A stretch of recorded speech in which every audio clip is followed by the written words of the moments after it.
little backstory on me, for those of you that don't know me. I've been Zach's next door neighbor for the majority of our lives. And although we were neighbors, we really didn't become close until high school. I remember the first day of school, a few of us were gonna meet up and get something to eat before we went in. And Zach had his license and I didn't.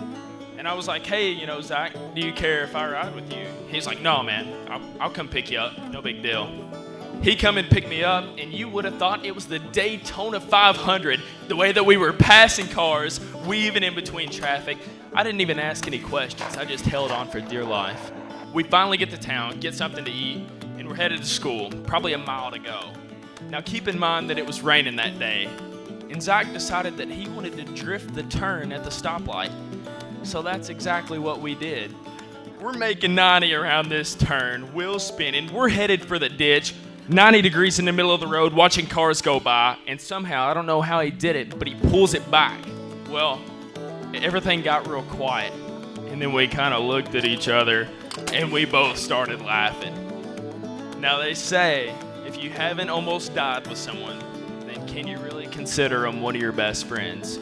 And I think that was just one of many times me and Zach were just making sure that we were still friends.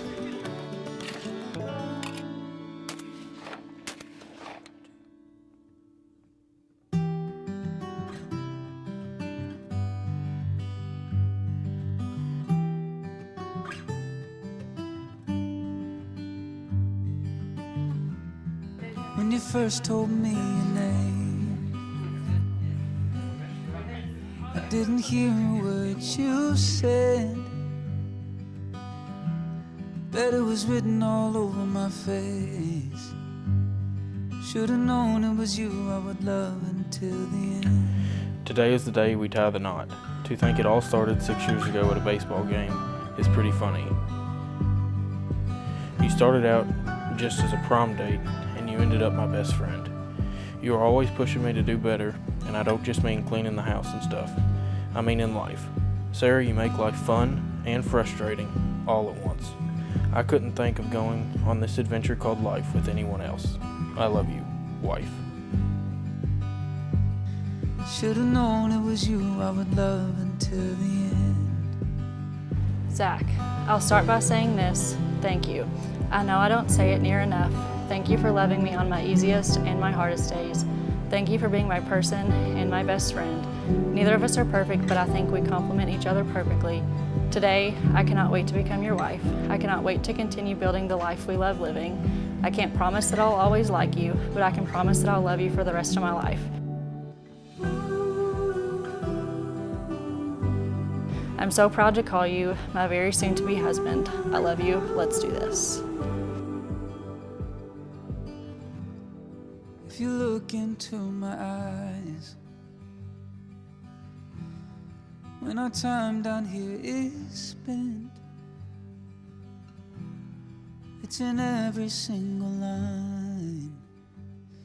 Hope you know it was you that I loved until the end.